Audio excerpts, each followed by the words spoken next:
Welcome, ladies and gentlemen, to the Film Club, where we talk about movies. So, let's talk about some movies. And today we're going to be talking about Scream 2, that dropped in 1997 after, the huge hit that was Scream that came out in 96. And did you know that this movie got greenlit during the opening weekend for Scream? I'm not too surprised. With this coming out in 97, the turnaround for that, it had to have been greenlit, that weekend. Yeah, it was greenlit that weekend, and then I think they started filming, maybe 6 months later? Oh, that's horrible. That's horrible. No wonder this movie's kind of trash. Because this... Sorry, everybody. Yeah, this movie is a little piece of 90s trash. It is. I mean, it was your favorite. You were, over here, Scream 2 is the best one of the series, blah, blah, blah. And I'm it was my favorite for a long time, because I think I saw this one first. Now that I'm thinking about it, I either saw this first or I saw it, I probably saw this, when I was really young. So I was like, oh, this is a cool slasher movie. I feel like a grown-up. And now watching this as a grown-up, man, this movie's some trash shit for kids. But it does have your Dawson's Creek connection to it, so I think that's why you really love it. This movie has connections to urban legends. I Know What You Did Last Summer. It's got connections. Buffy the Vampire Slayer. Buffy's in this movie. She is. And it's also the movie that Boo has the biggest axe to grind against, because somebody dies in this movie that she's very angry about. Yeah, a lot of people are angry that a certain person dies in this movie. I think you probably agree that this person should have lived. Well, it kind of sucks because it's also in the best scene of the movie by far. Yeah. I mean, it's a good scene. No, it's the best scene in this movie by far. Well, you know what? We're going to get into it. But let's start off with the intro for everybody. So this whole month we're doing our Scream retrospective. We're doing Scream 2. And when was the last time you saw this one? Okay, how about this? When's the first and last time? I don't remember the first time I saw this movie. It's always been there. So I probably saw it maybe 98, whenever it came out on VHS. Jesus. It's a fun movie. It's not my favorite of the franchise, but I like it more than I like Scream 3. Yeah, that is probably the best thing you can say about Scream 2. At least it ain't Scream 3. Yeah. But yeah, the first time I watched this one, it was probably right after I saw the first Scream, because I think I saw them all in a TBS special. They were all out, and they were like, oh, we're gonna show these for Halloween. So I was probably fucking 10. Might have been TNT. Might have been TNT. It was one of those. It was one of those ones. Yeah. And then I think the last time I saw this, I was 14, which is probably the last time I would have considered this a good movie. I think the last time I saw this was last year. I think I just marathoned through 1 through 4. I got the snacks, I got the time. Let's just power through till we get to Scream 4. Oh, but of course. So this movie opens at the Rialto Theater. Yeah, and this is where one of your biggest gripes happens, is in this theater. Oh god, yes. Fuck this theater, fuck this audience, and fuck Maureen in particular. You hate Maureen in this movie. I'm sorry, Miss Jada Pinkett Smith. You did Will wrong, but you are also kind of trash in this movie. So, this theater, because it's a preview showing of the new Stab movie, right? That's based off of the Woodsboro killings that Billy and Stu did the year before.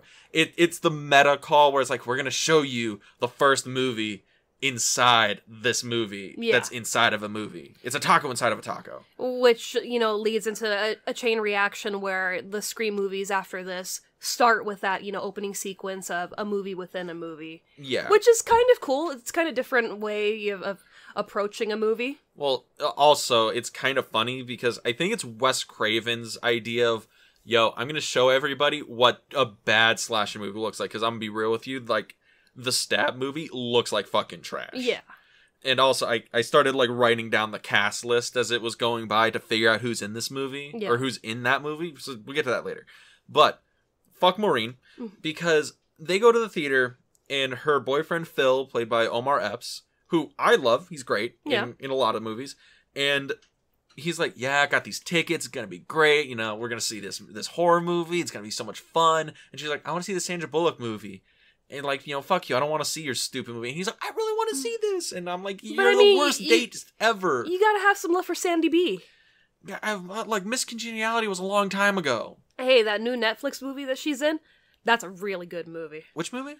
Where she goes to prison for, killing a cop, but I won't spoil it because it's got a really good twist in it. But highly recommend that movie. She didn't kill the cop. Somebody else did, and she was framed for it. Damn it, Dean. You know what the best part? I had no idea what you're talking about, but when you said there's a twist in it, I know exactly what it is. Anyway. So, they're going there, they go into the theater, and when they sit down, the movie's, already started? No, or it's just in the beginning, right? Yeah. But there's, no previews, nothing. They're just, they're going in, and everybody's going fucking hog wild. Yeah. They're doing cocaine. Everybody's dressed up in the freebie, Ghostface mask. Which I think is pretty cool. You get to go to an advanced screening, and then you get the actual costume. I'm like, that's pretty cool. I'll say that is cool. But these people are obnoxious cunts. Oh, yeah. But, all of them. A little, fun fact, the girl that's handing out the costumes to, to Maureen and Phil when they're coming into the theater, she actually won a contest from MTV and got to walk onto that role and be part of the movie. Oh, really? So I was just like, oh, that's badass. Oh my god. Remember contests? I just remember contests, and I remember MTV used to do shit like that. Yeah. Oh my sweet Jesus, this is a 90s movie. I should have realized this was a 90s movie when it opens with some like sly hip hop going on. Was there? Yes, the opening is has this weird hip hop 90s music going on, and it goes into the score. And it was really weird cuz there's some weird overly 90s music in this, but besides the point. Speaking of score, the score was completely different for this movie. They used Red Right Hand and one or two other ones from the first movie, but then the rest of it is weird contemporary 90s soft rock. And for Dewey, they kind of had a spaghetti western kind of theme for him. Oh god. What is going on? It's I really love the score from the first movie. I mean, let alone, Sydney's, lament. That score is perfect. It's been in the rest of the movies. It's just that's what felt like it was kind of lacking. It felt really disjointed for me. Yeah, that's my thing with this entire movie. It feels really disjointed. All the dialogue really sounds like it was written in one go. Mm-hmm. And no one ever cleaned it up. Or it's there's things that the killer does that is so weird that I'm I can't help but question the movie logic at this point. Well, which it's obviously it's a horror movie, it's a fantasy, but you're not supposed to question it. But it's the first movie really kind of went out of its way to make the killer or the killings Ghostface a little bit more, maybe not realistic, but more grounded. And this movie is oh nah, we gonna fucking teleport. Yeah. And it's just weird. That, and this was the first big movie where the script was leaked. So they had to go back and completely rewrite the script. I think Kevin Williamson did it in a couple of days or a day. And then they kept the ending of the movie a secret until they were at principal photography to shoot the ending of the movie. So they didn't know how it was supposed to end. Oh god, that kind of explains why the movie feels so fucky. Yeah, because I was reading about the original script that's out there, and apparently everybody dies. Sydney dies, Gail, Dewey, Randy. So right, because I heard something about that. Yeah. The point of Scream 2 for Wes Craven was to pretty much kill the franchise. Yeah. Because I don't think he wanted to do more of these. No, I think he was pulled into Scream 2 out of contractual obligations or something. Yeah. Or it's it was probably a thing. It was yo, Wes, that first one was pretty fire. Mm-hmm. We got a dump truck full of money. You want to make another one. And he's I want a dump truck full of money. I don't want to make another one, but fuck it. Yeah, so apparently everyone gets got in the next movie, and it's okay, that makes sense because the story ends. There's really nothing to take off with. But, yeah, I mean, it's kind of weird because, should we just spoil who the killers are in this movie? Oh, we're going to get to it. Okay, because in the original script, the killers were Jerry O'Connell, who plays Sydney's boy, Derek, and Hallie, who is Sydney's best friend at Windsor College, and one of our killers that is in this movie. So there's 3 killers, technically. Okay, because the Derek thing, okay, he's obviously being set up to be the killer. Yeah. And it's so fucking obvious, and it's so easy to pull out that I'm oh, he can't possibly be the killer. Yeah. But now I'm did they just only change that up at the ending, and he was supposed to act like this normally throughout the movie? Because if he was supposed to act like that, then I'm now this feels such yo, guys, we're going to make it so obvious who the killer is that you're going to, like, mind fuck yourself out of it. But he's actually going to be the killer. I mean, it's the same thing where they try to kind of, like, you know, paint Randy like he's supposed to be one of the killers, too. It's like, oh, he still can't get Sydney, so you know what he's going to do? He's going to try to, you know, step back into Stu and Billy's footsteps and, you know, start the killings again. And it's just like... Oh, I never got Randy as a... I have never seen Randy as a suspect in any of the movies. And I guess any of the first 2 movies. Yeah, and a lot of people like to, you know, speculate that Randy was a third killer in the first movie, but he kind of just, like, stepped out of that shadow to make himself look like, oh no, it was just the 2 of them, it wasn't the 3 of us. And it's like, I never got that. Those fan theories are so bad. They're such bad takes. It's like, no, it's like, I never got that, you know, that impression off of him, like, oh yeah, you know, he's in it to be a killer because he loves the movies. It's just like, no. Okay, the ending of this movie can just ride its way into hell. The ending of this movie is trash. But I'm gonna try and stop trashing the ending of the movie and go back to trashing the beginning of the movie, because the theater sequence, I remember this being, it's like better than the first one. There's like more stuff going on, but it's really, really bad because Maureen is one of the people who's yelling at the screen, and she's like kind of like obnoxious and mean to her boyfriend Phil, and Phil is like, yo, I'm just here to watch a fucking movie, bitch, like you can walk the fuck home, whatever. Then he goes out to like go take a piss, right? Yeah. And spoiler alert, we did stop the recording to try and figure out what he's hearing in the stall next to him. Yeah, because it kind of sounds like maybe you hear a woman's voice. It sounds like somebody's like, some people are going at it. To him. It's to him, right? But when we were watching it, I don't know if it was the recording that we saw that we watched of it, where it was really hard to tell what we were hearing. I was watching this on Pluto TV. I think that's what it was. Mm-hmm. It was like the only thing I found it on streaming, right? And I was watching it, and I got to that part, and I'm like, oh, okay. Oh, he's listening to something. I was like, oh, my TV's turned down low. Okay, turn it up. Wait. No, there's still nothing. I turn up all the way, and then I kind of hear, like, a voice or something like that, and I'm like, and because I'm anal retentive, I'm like, all right. And I stop the movie, and I go find my DVD copy. Yeah. Put that in, listening to it, and yeah, I can't tell dick all what it is. It's mixed way too low, and I can't really tell what it's definitely like a woman's voice. I think it's saying something, but I don't know what it is. Yeah, and when I listened to it, I was watching it on YouTube with, you know, with the ads and everything, and I had a really hard time hearing what it was, and it's like, okay, like, maybe it's a woman's voice, because it's very soft and kind of high-pitched, but you see the killer, and it's just like, okay, this person is pretending to, I guess, be having sex in the stall to get the attention of the guy next to him? That's the other thing. Was this their plan to just, I'm gonna wait in the shitter until this guy in particular comes in and is unable to use the urinal and goes into the stall, and then I will play this recording to get him to put his head against the stall, against a public restroom stall, and then I'm gonna stab him through the wall, and then that's my plan. Damn the consequences if there's other people in that fucking bathroom. This scene originally was cut short by the MPAA because he gets stabbed in the head 3 times through the stall, which I would think after the first time getting stabbed, he would have dropped or ran away. So it's like, so what, he just stays against the stall wall and, you know, just takes it 2 more times to the head?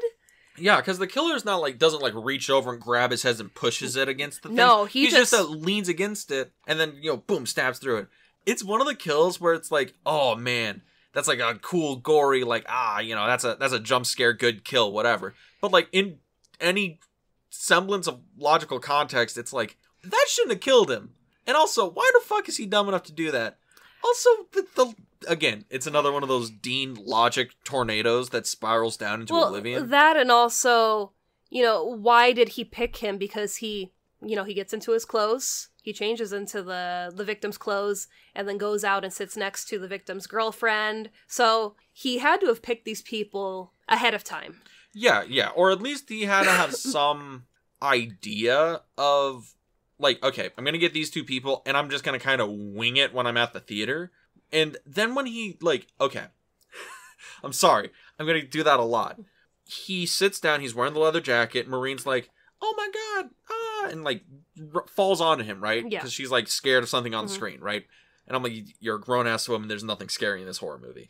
But then she's like, oh, you're covered in blood. Oh my God. And then the guy gets up and like stabs the shit out of her. Yeah. And he's like chasing her through the theater, and no one fucking notices or cares. And that's horrifying, that she's being murdered in front of a ton of people, and they think that it's, you know, like a gimmick or part of the show. Yeah, they think it's a gimmick that the studio's doing, and it's like, no, this woman's being murdered. And you see one girl that gets splattered with Maureen's blood, and she's kind of like looking at her arm like, this doesn't look like it's fake, this looks like it's real. But she doesn't do anything to like stop what's going on. Maureen doesn't yell, oh my God, help me, or because here's the thing, Maureen should have lived through this in the easiest way possible. Get stabbed once, and she backs away, and like she's leaving. All she would have had to have done is just fall over onto the people in the next row. There's so much chaos going on. Well, here's the thing. You only gotta fall on, if she fell over, like, onto the ground, or like just in the aisleway, right? Mm-hmm. Like, there's like 4 fucking people there, like, are sitting. She crawls over people. Yeah. They would have just been like, oh, what the fuck is this? And then looked over and see, you know, Ghostface going in for the kill shot. Yeah. You know, it's... Which, you know, kind of goes with one of our killers in this movie. And it's like, it makes sense why his first kill would be in a movie theater. But, yeah, it's... The opening of this movie, it's one of those things where it's like, I remembered it so well. Like, I was so fond of it and watching it. I'm like, this kind of fucking sucks. Well, it doesn't suck. It just doesn't make a lot of sense. Yeah, I mean, I didn't like the chaos and people, like, running around and chasing each other. I mean, I loved, like, how they had it with, like, Ghostface, like, flying on the rig through the theater to kind of kick it back to House on Haunted Hill when they would do that to scare the audience. So it's like, I loved how it was decorated, the big, you know, the big knife outside on the marquee. I'm like, okay, that looks cool for an advanced screening. Yeah, well, it's definitely done up to be like a premiere, like a William Castle kind of movie. Yeah, so I'm like, that's cool, but it was just so much chaos, and it's like, really, there's no one in there kind of to control the situation. There's no one in there to watch the movie. No, Maureen and Phil are the only ones there to watch the movie. Yeah, everyone else is reenacting things and chasing each other, and it's just like, what the hell is going on? Yeah, like, why are they acting so fucking wild? I don't know, but... Maureen gets got. She finally stops talking in the theater. Phil gets got. And then we find out the next day that they are students of Windsor College. Yes, and they were friends of Sydney? Or were they just people? They were people, but I think Sydney had a class with Maureen. No, Cece. Yeah, Buffy the Vampire Slayer had a class with them. Buffy had a class with Maureen. So it's like we're starting to see that there's, you know... There's ties, you know. It's not like it's way weaker than the first movie, but besides the point, because the movie, we finally get to the college, we see Sydney, and she's like, "Yeah, I'm at college now. I'm doing this. I'm keeping my shit together." She's getting the prank calls of, what's your favorite scary movie, and I'm gonna kill you, and she's just like, oh, she's got the caller ID. She's got caller ID, and it's like, okay, she's trying to take it in stride. She's trying to, move on from the past, and the past is back. Yes. The past is, reared its head, and it's back, and it's at her school. And they think, oh, it's just an isolated incident, and it's like, no, this is a Scream movie.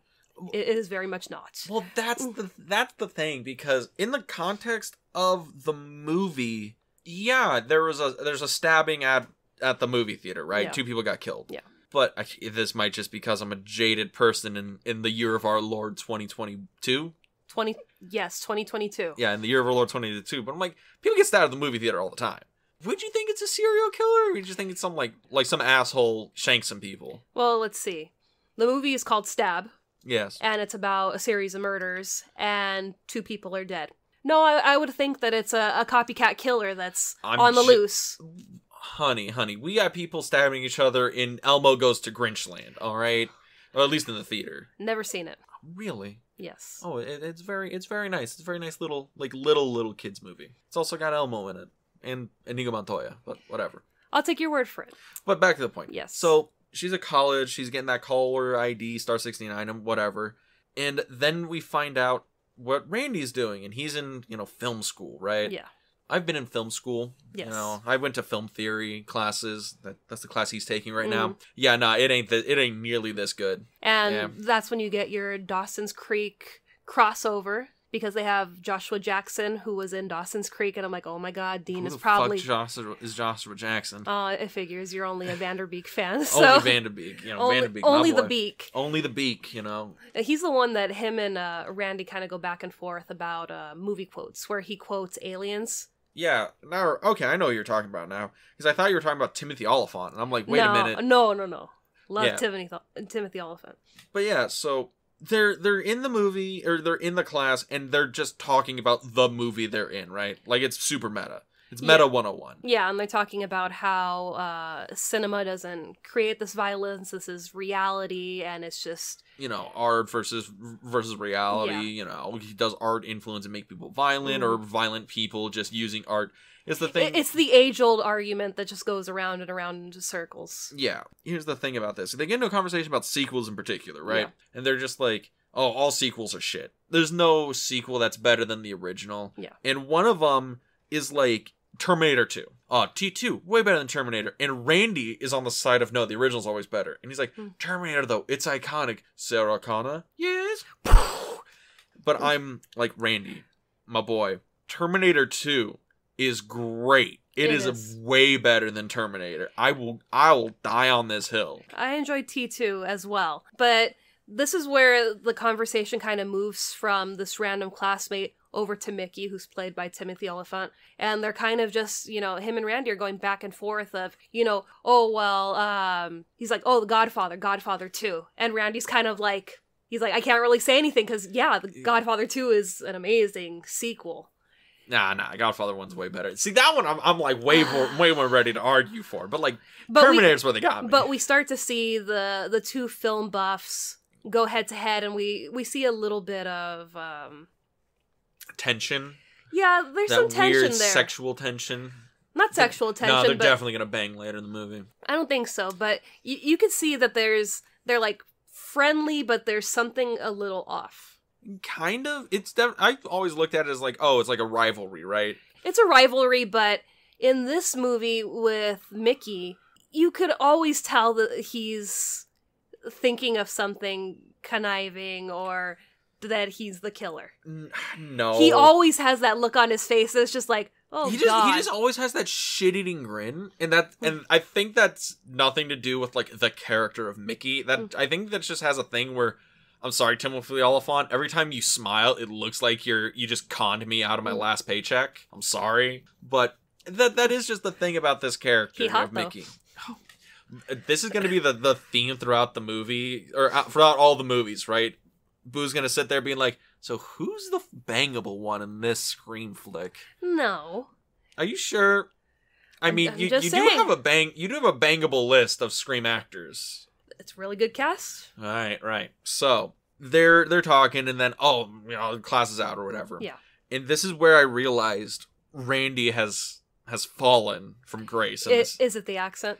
No, it's when they ask Randy, "What would you do?" And he was like, "Well, I would change the ending." And they're like, "What would you make the ending?" He's like, "The geek gets the girl," and sprays the mouth breath shit into his face, and I'm like, oh God, no. I almost died of cringe. That shit hurt. There's a lot more coming. Because I thought you were going to bring up the accent when Sydney's like, hey, do you think it's happening again? And he just breaks off into a British accent. And that one I was more okay with, because I'm like, okay, that's like more natural if you're like trying to be snarky. Like, I can kind of get that. It's a little cringy. Because I bring it up because I guess he did a podcast interview with another podcast, and they showed him that scene, and he started laughing, and he goes, I don't remember doing that, and I don't even know why I did that. He's just like, it just came out of nowhere. He's like, I'm more shocked at it than you guys are. I was just like, what was I thinking? What was I thinking? But as it goes, I still love this franchise. I know you do. With all my heart. I know you do, all right?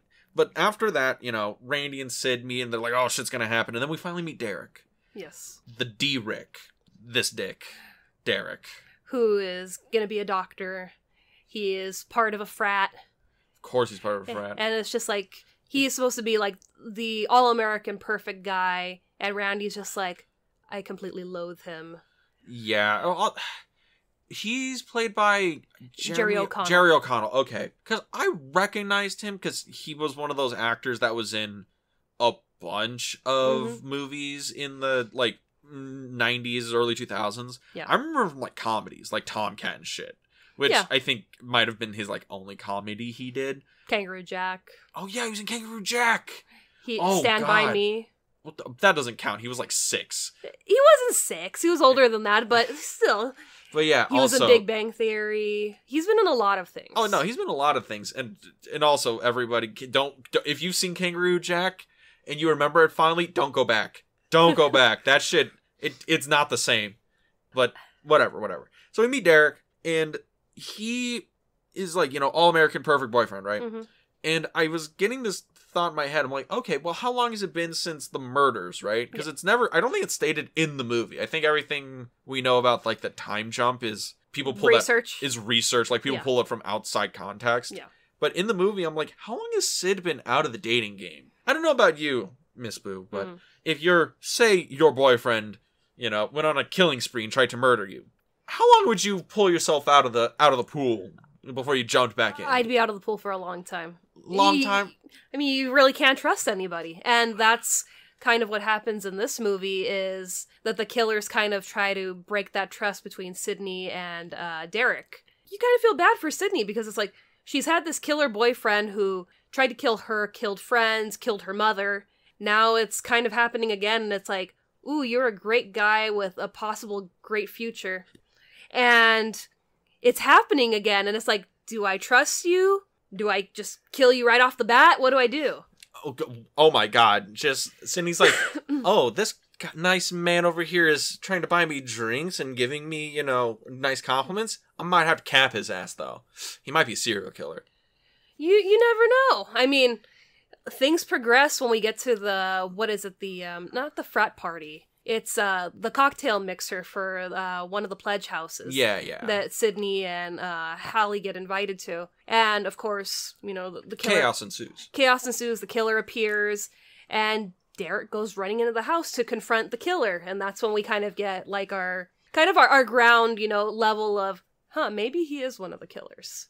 Which, again, I mentioned this earlier, but setting up Derek as being another one of the killers is so bad.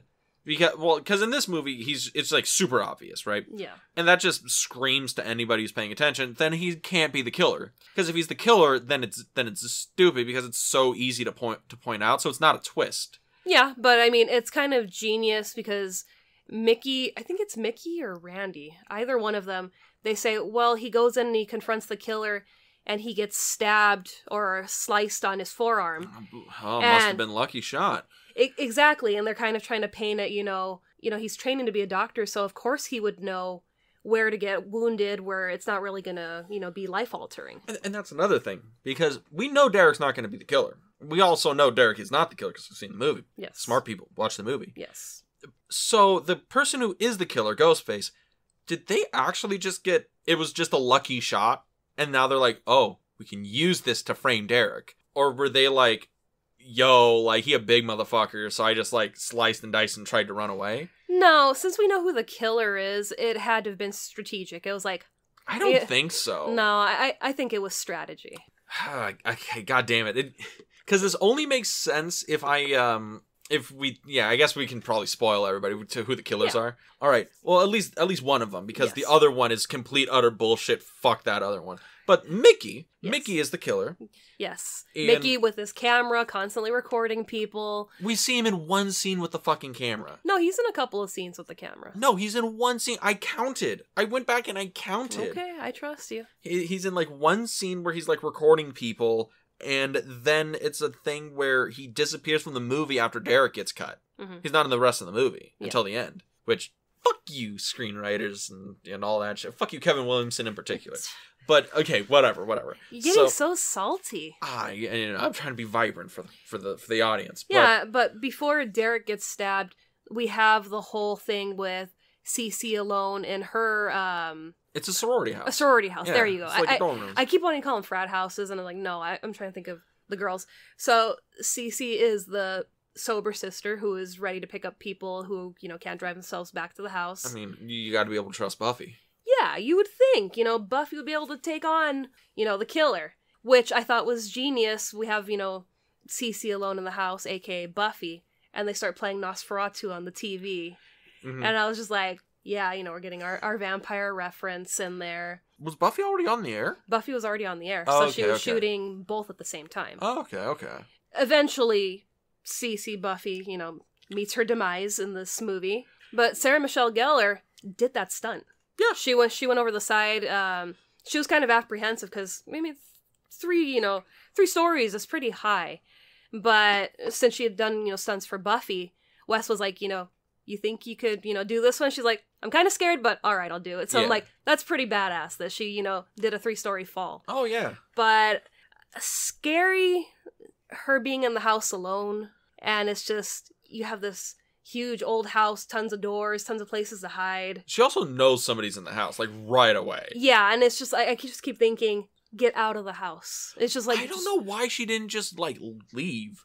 It was just because like... She has the phone, she's like, I gotta go back inside so I can get a good connection to call. Which but I'm I forgot go next about. Door. It's like, I completely forgot, you leave out the front door a little bit, you lose connection on that phone. And I was just thinking, all you had to do is call, run in the house, I'm at this house, blah, blah, blah, there's someone in the house, drop the phone, get outside.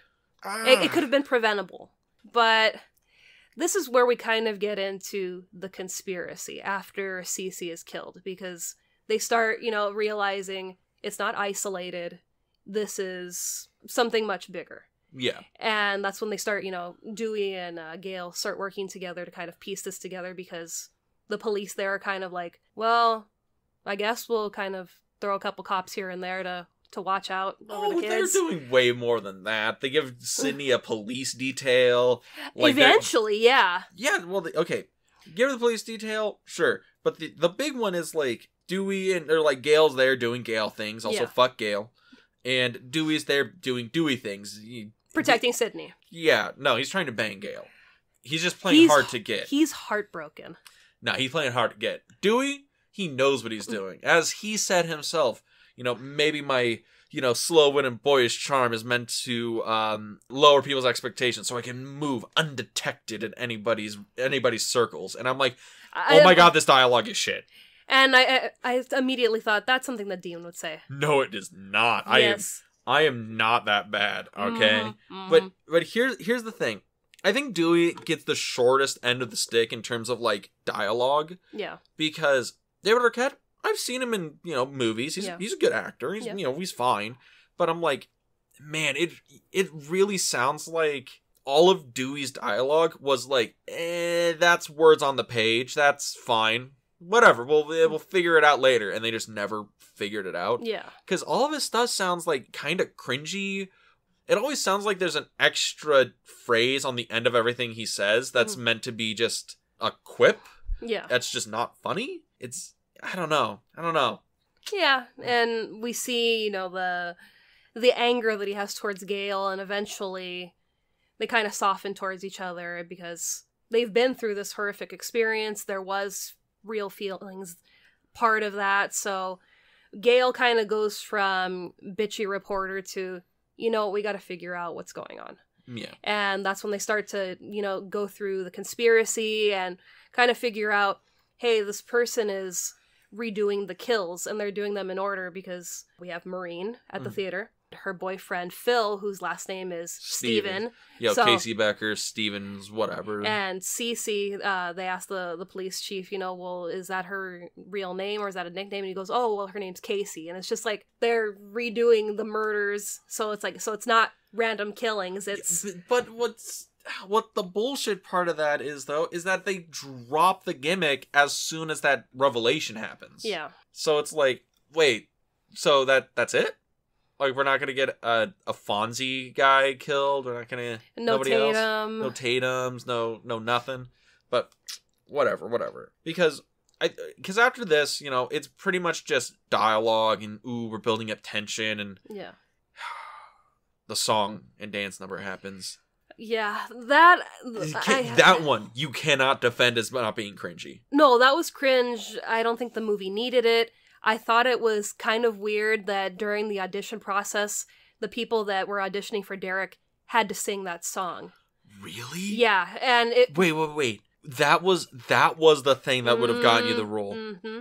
And I guess Jerry O'Connell did it the best, and they're just like, yeah, you got the role. And I'm just like, why did the movie need, this song in the middle of the cafeteria? And the other thing, it's like, don't get me wrong, Jerry O'Connell. Yeah.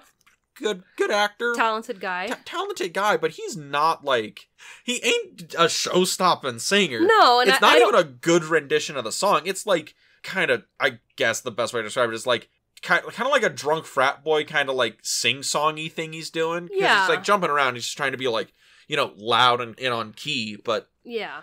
I don't think it was meant to be like, oh wow, he's serenading her. It's just like really? Is it supposed to be like, oh, it's young, dumb love? I'm like, no one would do this. Like, boo, if I did this to you... Like, I'd run. You run, right? Because this is like, they had been dating for how long? Like... Maybe months. Yeah. If I did that like a few months into our relationship, you'd have been like, this guy is no. The 90s were a different time, I guess. They were. And something also interesting with casting, apparently they offered the role of Mickey to Tobey Maguire, Spider-Man. I don't see... that. I really don't see Tobey Maguire being Mickey. Maybe? Man, I don't know. Maybe? Actually, no. I don't even see him as Mickey. Like, that's even worse. But in the original script, before it got leaked and they redid everything, Mickey wasn't going to make it through this movie. Oh. So Mickey was just another film student like Randy, and he gets got, so... Wait. So Mickey was just going to be a... Man, it really does sound like the script being leaked ruined the movie. Yeah, it really flipped everything upside down, so... I think that's why it just feels so disjointed, because it was like, crap. Our stuff was leaked, now we have to really pull some stuff out of the thin air and kind of build a story. That's probably why all the dialogue sounds so up and down. Yeah. Because it sounds like Sydney's dialogue for the most part is good. Like, it's fine. Randy, there's a couple like the cringy stuff at the beginning, but once he I guess gets into the role, he's fine. Mm-hmm. But it's like, fucking Gail and Dewey, like, all their stuff sounds like way off. Mm-hmm. And I'm wondering, was it a thing where Kevin Williamson had to add a bunch of scenes with them because they were supposed to die way earlier in the movie? Possibly. Yeah, because and that's probably also why Mickey disappears for 40 minutes of this movie. Or no, it's more than that. It's like an hour plus of this movie. It's a 2-hour movie, so... Yeah, it had been an hour plus, because as soon as Derek gets got in the first 30 minutes, he's gone. Because I actually found this out. Randy dies at the midway point. That's the middle of the movie. Yes, Randy does, and I still think it was a big mistake. Yeah, because he was the most likable character from the first film. Well, he was also the conscience of the movie. Well, yeah. And he was like the spirit guide to kind of lead them out of danger and trouble. He was the wise and sage that was able to tell them this is how the movie goes. Mm-hmm. It is weird because Randy in the first film kind of came out of that as the fan favorite, right? Yeah. Oh, he's just like, me. He's the smart movie nerd. Oh, he sees all these tropes. He likes tropes. hanging out at Blockbuster. Yeah, he's the guy that, the audience could really attach on as the surrogate, mm-hmm. I guess. Because he's the horror movie geek, and, horror movie geeks like this, it's good. And then in the second movie, it's like, oh, same thing, and then he dies. And I feel like the movies that come after always try and find a Randy character to be like, oh, I know how this works, because the whole point of the series is to be meta. Yeah. But yeah, it really sucks because it's also the best scene in this movie. It is the best kill, by far. I don't know if it's the best kill, but I like the game of cat and mouse. It actually builds tension really well. They're on the phone, and it's like, Randy's walking around, he's looking around for the killer, right? Gail and Dewey have gone off. They're hitting everybody with a phone. Randy's trying to keep on the line. And he's wandering around, bumping into people. Everything puts you on edge. Mm-hmm. Is this where the killer jumps out and ambushes him? Is this the point where Randy sees him? Does he give chase? Is the thing where it's he's that close? And then he gets pulled into the van and it's over. Yeah. And it's so brutal. And then you get to see Randy at the end. And it's oh, we actually see the results of that after it's been hidden from us. Mm-hmm. And I'm like, that's actually a good, well done sequence. It establishes, stakes, builds up the stakes, builds attention, and then he dies. Yeah. And we get the payoff. And then it's Gale's scream and Dewey's, oh my god, no. And then Joel, the fucking cameraman, faints. Yeah, I think I'd probably faint if I saw something like that. Oh, me too. Like, don't get me wrong. I'd be an absolute bitch. But it's like, I like how they're also trying to make Joel, the cameraman, a killer. Or like a killer suspect. Because he's like, I'll be right back. I'm going to go get some donuts and coffee. And he leaves. And like 5 minutes after that, that's when the phone rings. No, I mean, I never got that impression that Joel could be one of the killers. It's just, I kind of agreed with Joel. It's like, man, I was brought here to just like record you. And you want to go chasing down killers? I'm out. I'm going to go on a new assignment. And like, this is too dangerous. And it's like, smart. Instead of, yeah, you know what? I'm going to follow you and, possibly get myself killed. He's like, lady, I read your book. I saw that your first cameraman got by the original killers. I don't think so. I'm out. Yeah, it's some bullshit. But it's just one of those things where it's like, he faints and I know it's supposed to be, it's a light moment. Yeah, it's supposed to bring lightness to this huge blow. But I'm like, nah, he should just let the blow sit. Like, that would have been way, way better. But I mean, whatever. Wes Craven definitely had an idea of what's going on. Or the script had it in and demanded or something. Yeah. But that happens. And R.I.P. Randy. R.I.P. Randy, my boy.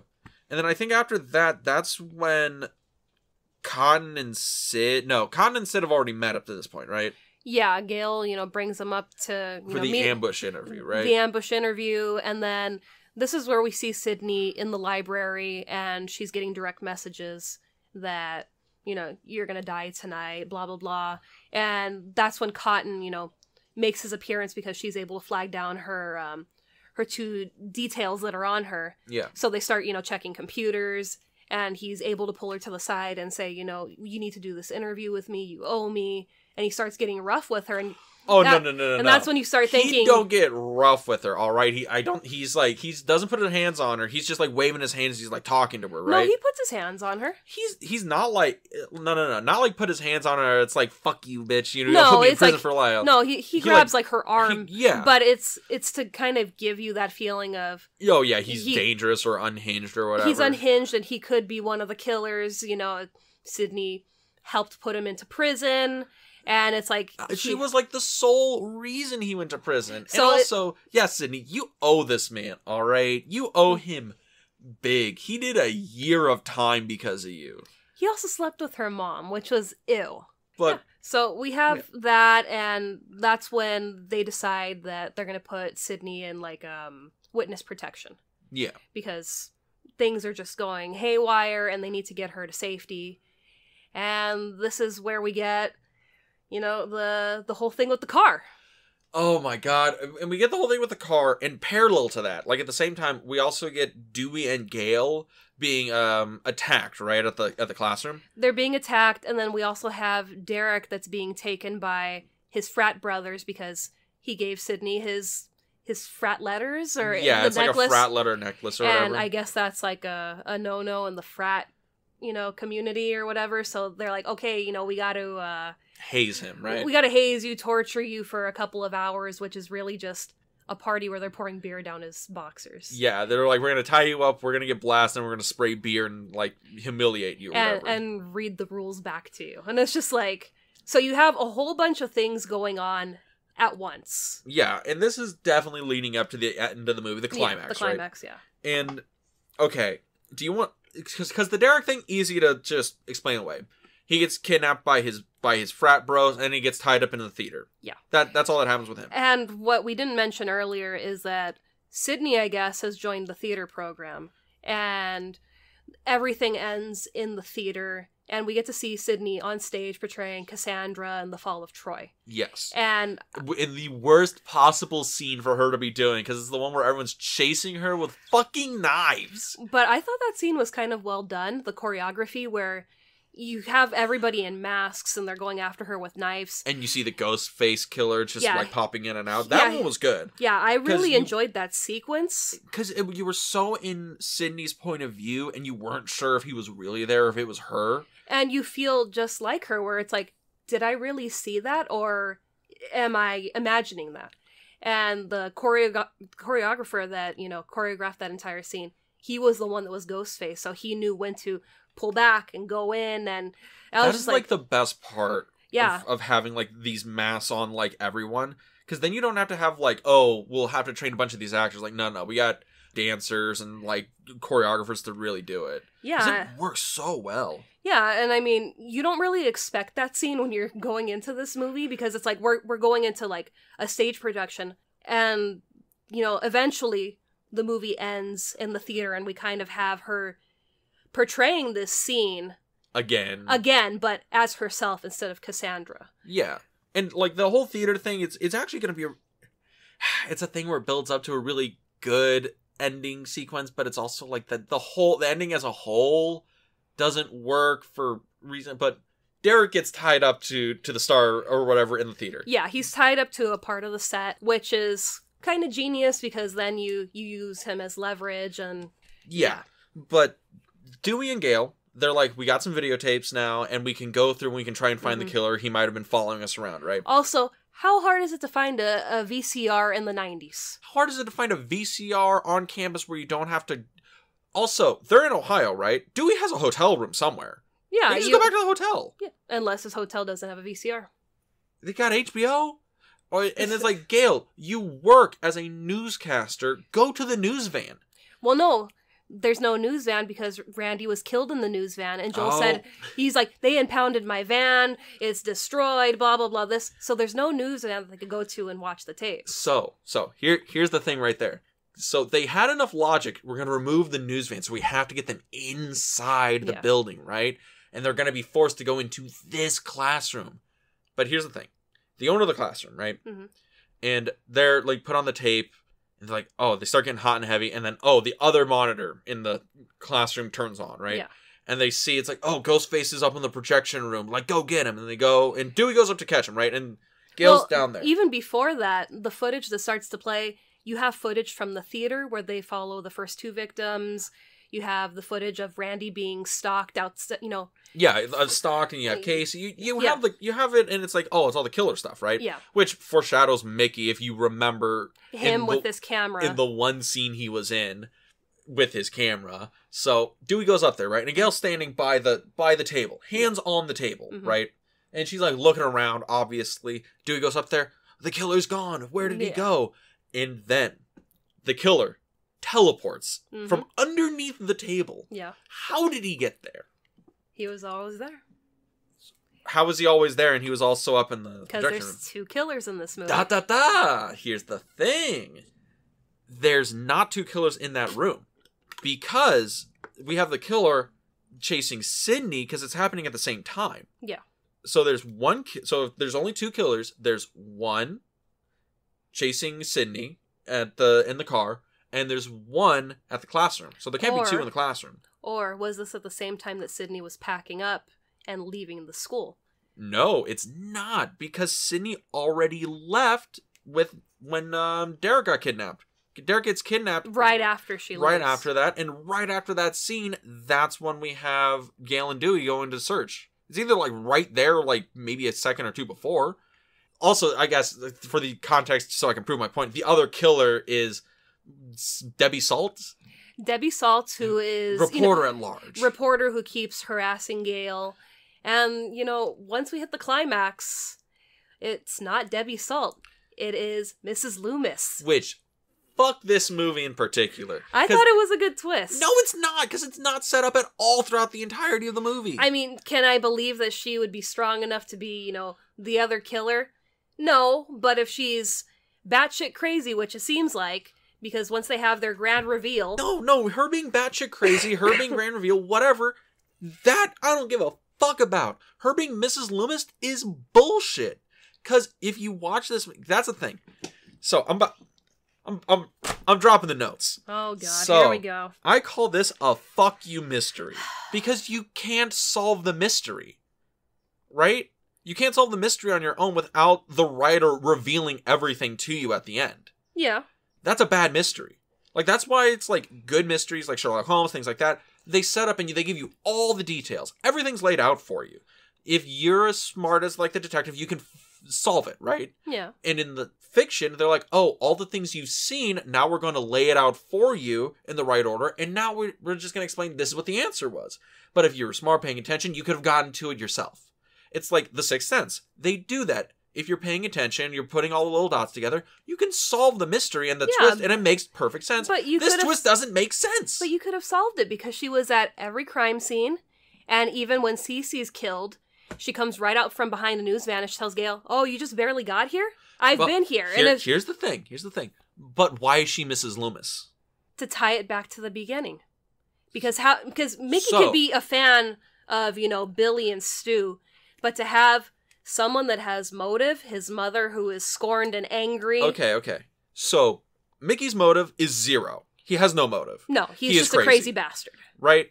And then it's like, okay, picking Mickey out as the killer is bullshit because he disappears for like an hour plus of the movie, and it's like, okay, the hints of him being the killer are kind of there.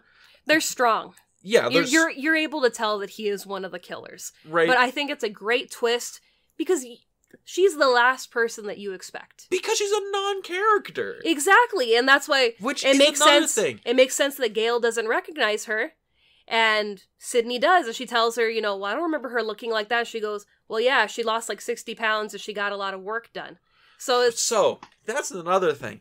Her plan is blown immediately if Sydney ever sees her. Yes. Which is highly, highly likely.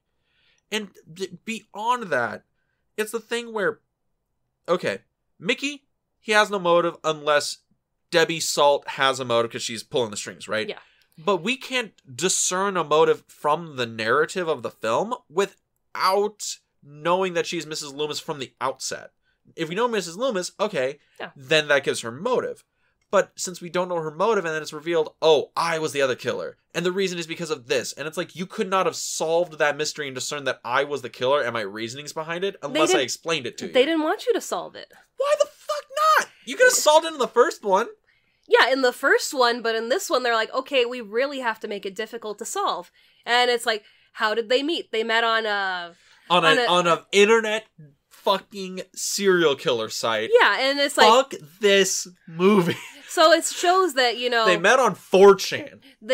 Crazy apple doesn't fall too far from the crazy tree. So she was probably on there talking to people, interviewing people, and Mickey was the one, kind of like Stu, or fuck yeah, I'll do it, just because, and this sounds awesome.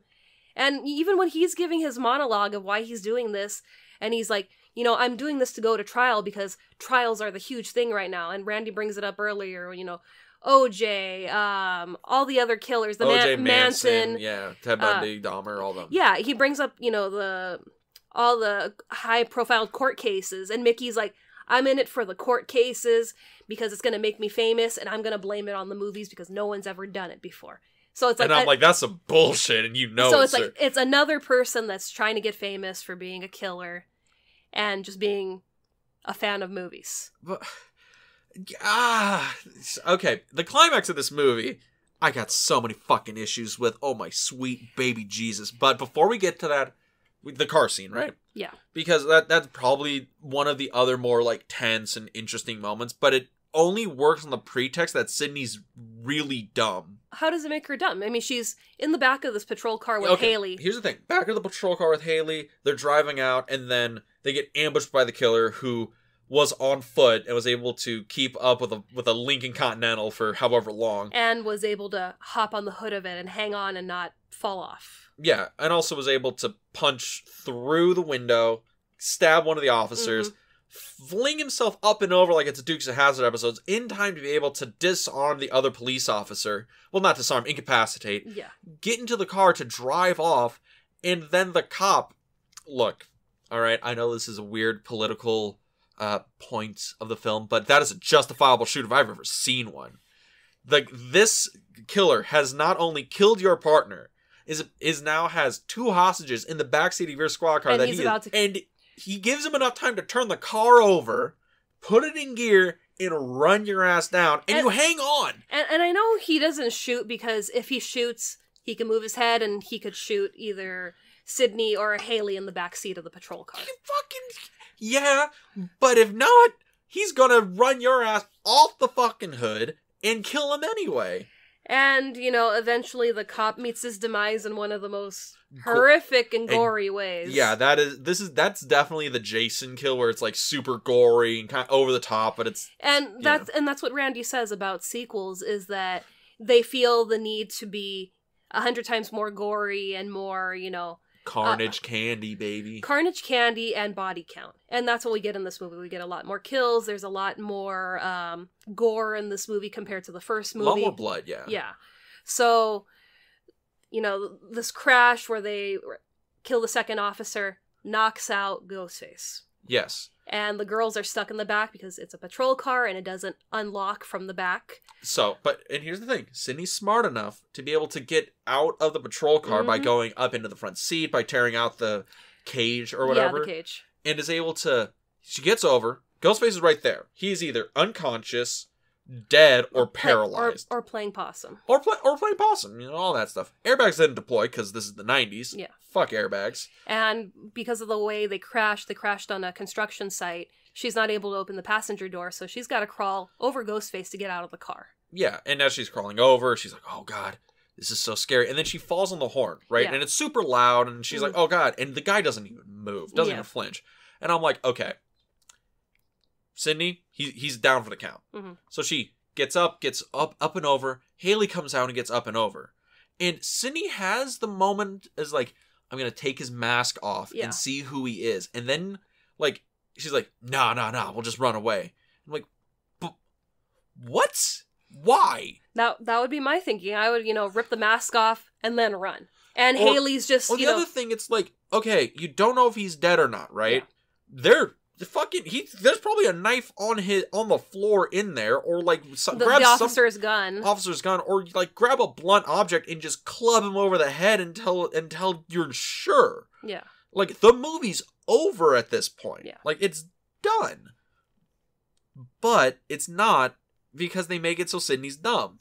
She's like, "Oh, I'm going to crawl out over it. I'm going to prove to the audience and everybody and to myself that this guy is a non-threat, right? Mm-hmm. And I'm going to run away, but I'm going to stop conveniently next to the spooky logs, right?"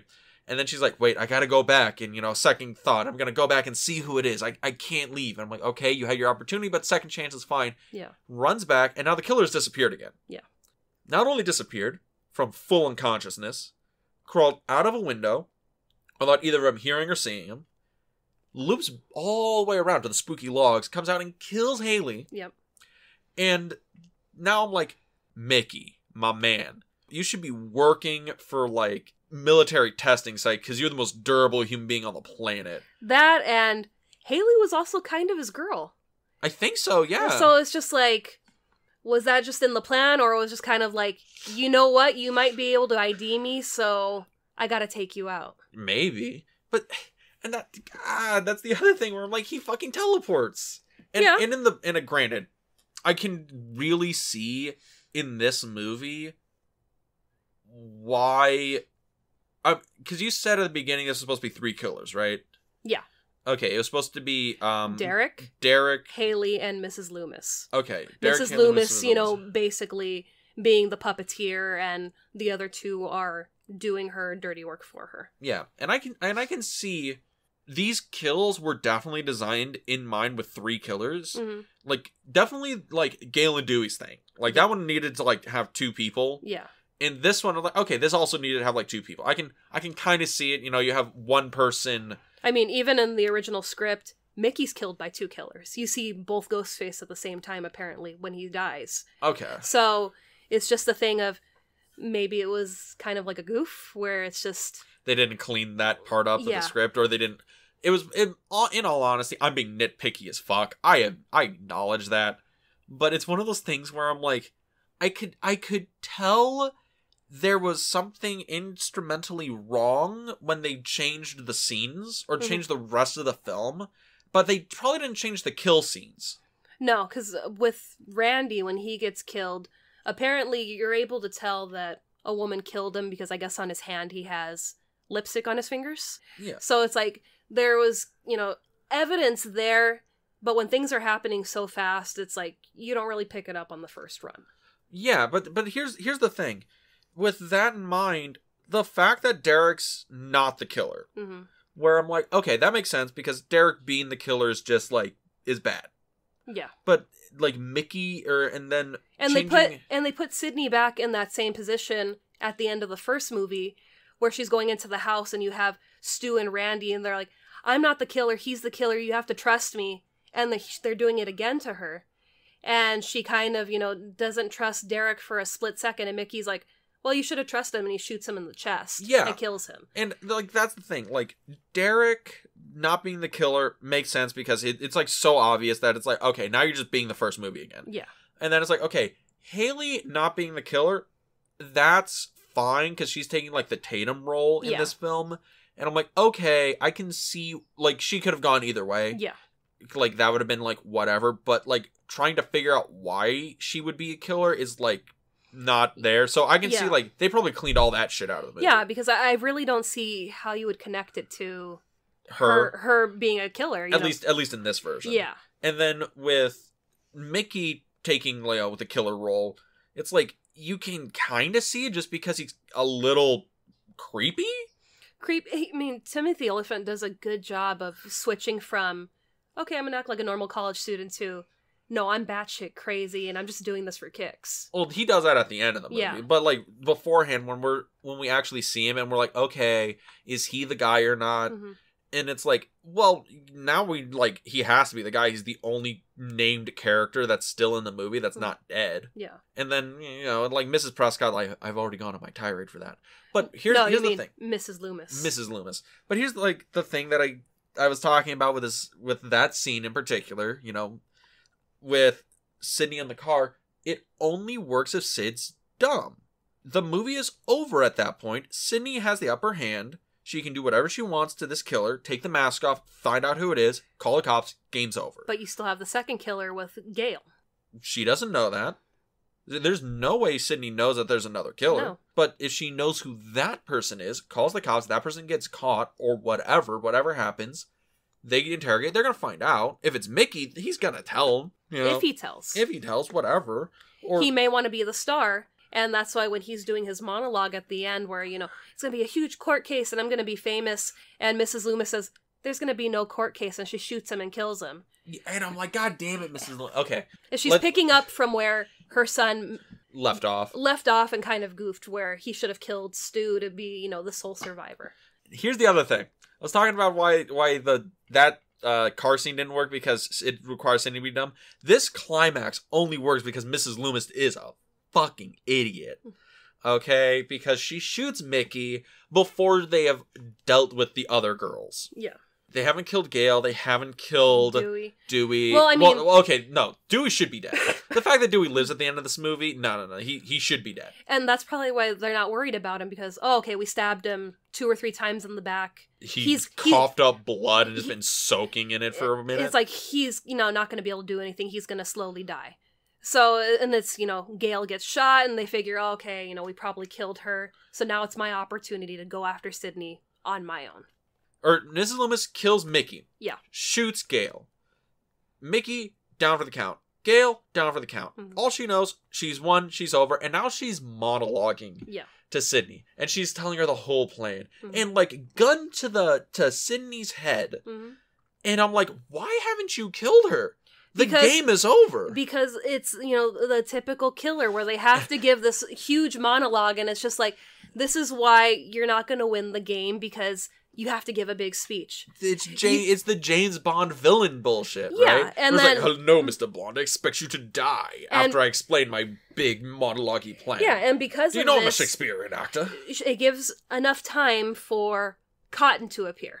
And then that's when you think, is he the third killer?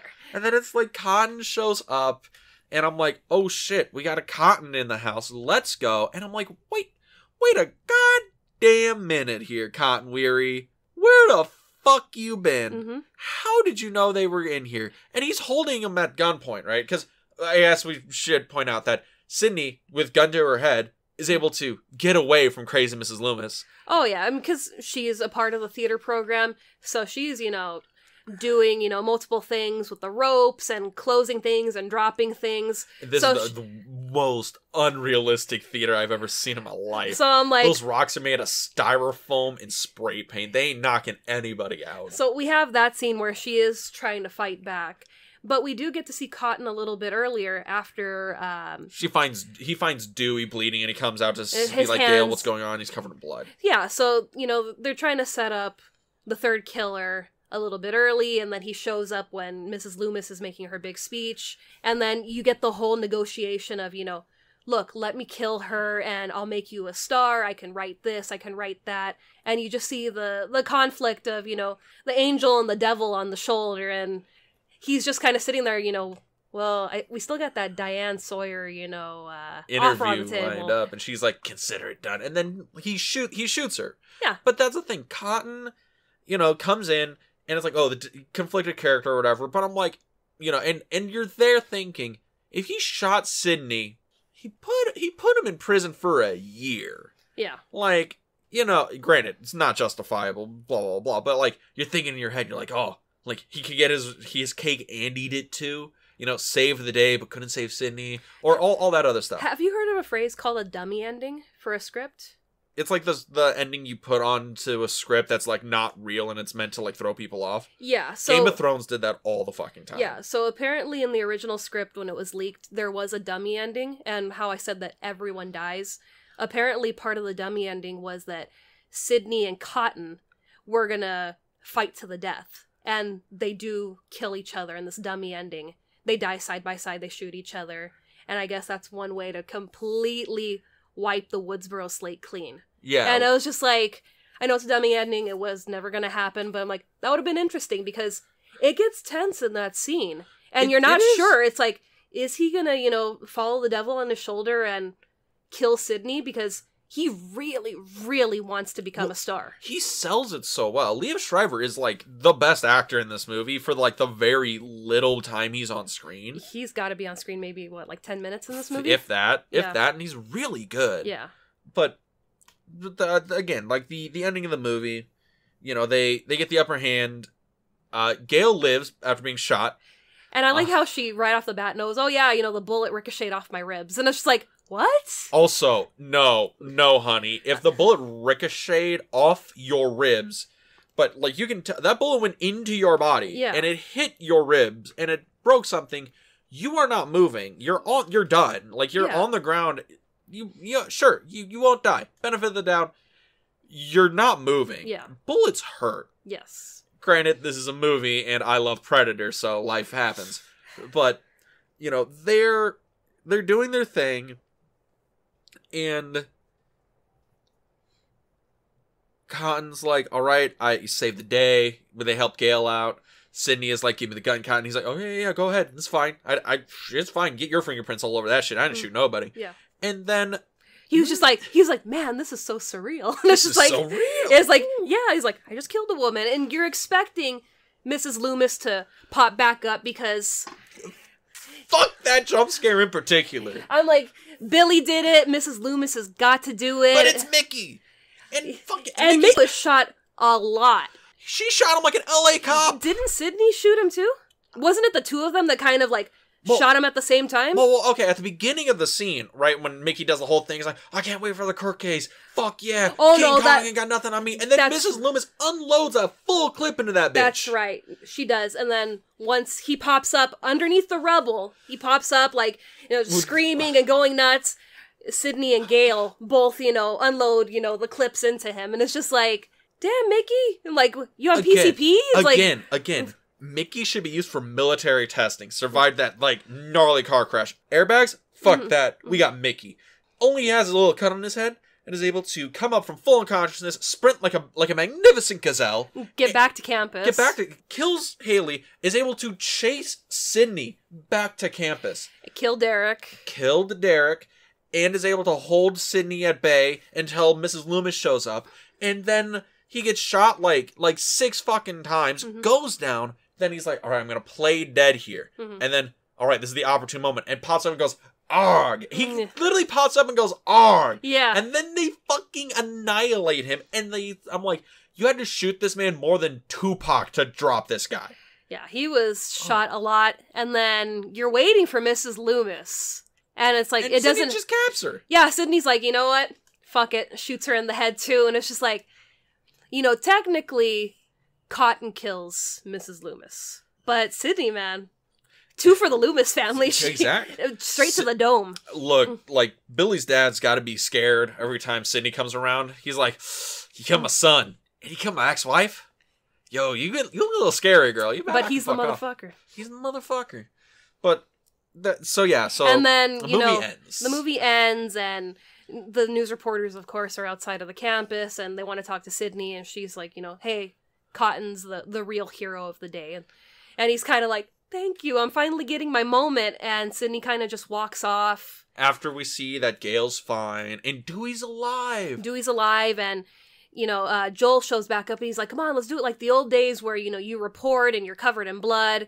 And Gail just, you know, drops the mic when she hears Dewey and she's like, I'm gonna go with him. And I'm like, Gail got her redeeming moment. Like, Joel is back in the picture, even though he disappeared for a hot minute. And it's like, Sydney gets to go free, Cotton gets his moment in the sun. And I'm like, okay, we have a nice ending. And then we do get a sequel. We do. Because it turns into a trilogy with Scream 3. Yes. But before we get to Scream 3, your final thoughts on this movie, because we just talked about the whole fucking thing. We did. We really... went on a tangent. This is supposed to just be a quick like minute, but final thoughts on the movie.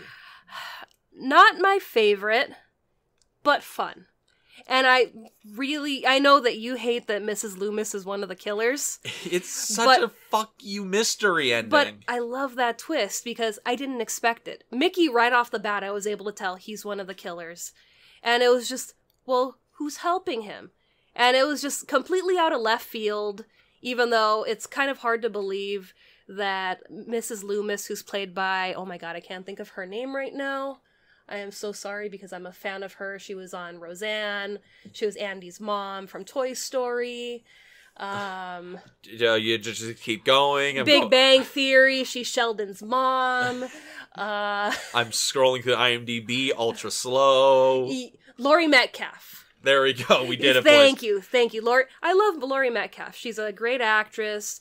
She's hilarious. She's an Uncle Buck. So she does a lot of comedy. Yeah. So to see her like in a serious role and as a killer, it's very weird, but I really like the twist. Yeah, I mean, the movie as a whole, it's one of those things where I'm like, oh god damn, this is so of its time. Mm-hmm. It is so in that like post. Obviously, it's Scream 2, but it's a post Scream style slasher movie. Sydney's got the cool leather jacket throughout the movie. Yes, you got the cool leather jacket.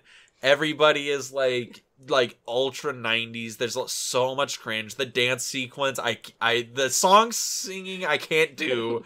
And there's part of this movie where I'm like, I can really tell that this was like gonna be a really good movie, right? It's like my gripes about the opening sequence aside, it was interesting to see this go in that meta direction of we were a movie talking about horror movies, and now we're a horror movie that's talking about how real life events are taken and used as true events for actual movies. Yeah.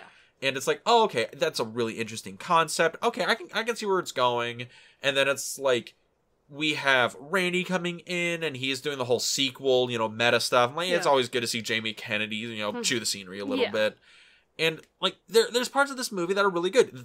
Randy's death, I think, is a really well done, good tension, great sequence. I even think when Gail and Dewey are being chased around inside the like, recording whatever studio is really interesting. And the fact that she's in a soundproof room and Dewey's on the other side banging on the glass. Yes, that's actually a really, like, cool and interesting thing. And I'm like, oh, that's interesting. I dig that.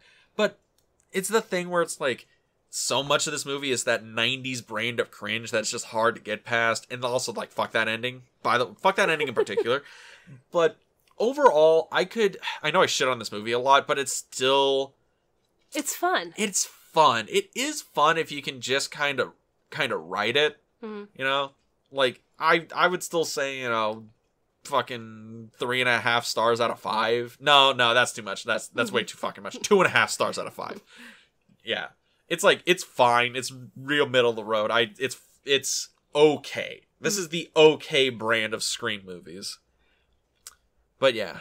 But next week we talk about Scream 3, which is its own beast because, man, the story really takes a left turn. Yeah. I don't know when the last time you watched it. I've watched Scream 3 once. Oh, buddy. Okay. Once. And be prepared. I watched Scream 3 once, and that was the time I saw it on, like, TNT when I was, like, fucking 11. Yeah. I mean, I can't watch any of the Scream movies. I gotta watch all of them all at once because you do the marathon? I marathon because it's like, ooh, that whet my appetite. It's like, I gotta, finish the series. I gotta watch them all. So, I've seen this within the last year. I mean, even right now, I can think of most of the movies, so be prepared. Oh, God. I know you're gonna have a lot of gripes. Do I seem like the kind of guy that has gripes? Constantly, but I can't wait to talk about Scream 3. And if you wanted to hear that, where can they go? Well, if you want to listen to us on a different platform than you currently are, you can find us on Anchor FM, Apple Podcasts, Spotify, Google, and we're also on YouTube. Yes, you can find us on our YouTube channel, In the Frame. That's right. YouTube channel is called In the Frame. Go and watch some nice podcast episodes. It's fun. Also, leave comments and subscribe and shit. And You'll have fun. Yeah, and if you want to follow us on social media, you can find us on Instagram and Facebook at The Film Club Podcast. And with that, Boo, any last words? We'll see you next week at the Film Club. Have a good week, everybody. Also, fuck this movie in particular. Such a baby.